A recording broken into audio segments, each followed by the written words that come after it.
Welcome to Let's Talk Gardening. My name is Andre Bimre. Today we're talking about roses, one of our favorite flowers in the garden. Now, roses are often attacked by a thing called black spot, little black spots on the leaf as the name suggests. And that is generally caused firstly by an insect eating it, leaving a lesion, and then allowing the fungus to get through. So I'm going to show you a fantastic little product to use both as a preventative as well as a maintenance product. And then I'm going to talk about potting up a rose. So within this garden, we've got roses planted directly into the ground as well as roses in a pot.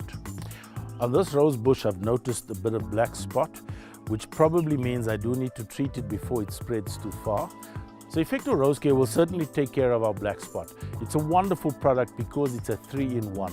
So not only will it handle the black spot and rust, which are fungus, but it will certainly handle things like aphids and thrips, which will also attack this plant.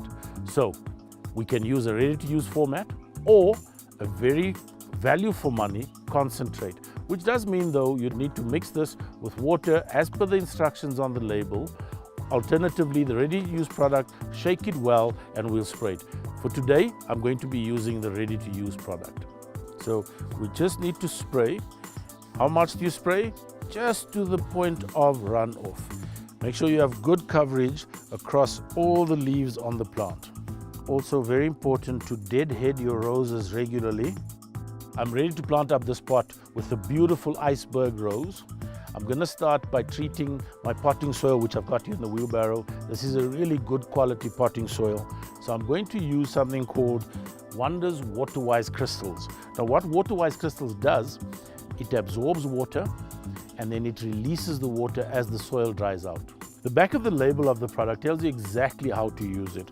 So it's got a peel and reveal label. And as you peel it away, it gives you full instructions and it tells you how much to use on how much soil.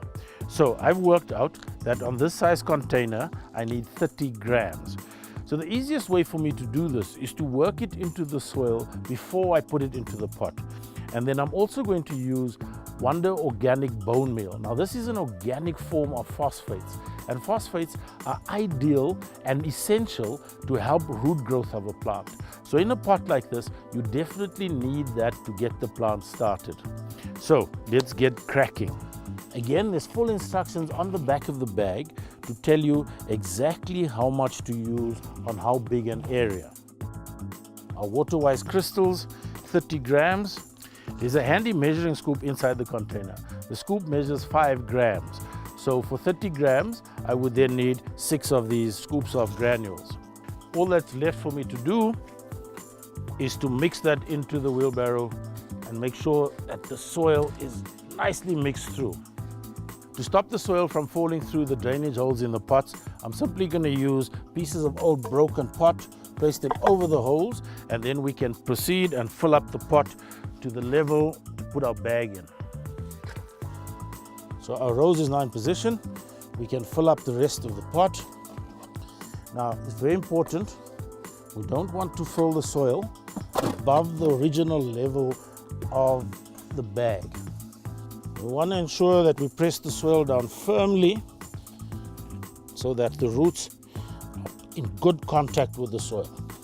We've now taken care of the root zone of the plant. We now need to take care of the rest of the plant. For that, we're going to use Wonders Rose and Flower Fertilizer. Wonderful fertilizer. You need very little. You need 20 grams per square meter or per cubic meter. So all you want to do is lightly sprinkle the granules around the plant, not too close to the root of the plant. You want to have it within the drip zone. So sprinkle it around the outer edge of the pot. To finish off my pot, I'm going to add a bit of gravel, which will act as a mulch. As you can see, I've used it on the surface of the soil all around the rose garden over here. What I've done underneath though, I've added a weed control fabric called Plantex that'll stop the weeds from coming through, but it allows water to go through. So to fertilize these roses, I simply broadcast the fertilizer on top of the soil around the plants and water it through. And the fertilizer will leach through into the soil where the plant can use it. So for this, first going to add my little gravel, which is a mulch and is quite decorative. I'm really happy with the way this pot has turned out. All that's left for me to do is to water in that fertilizer, make sure it's watered in really well.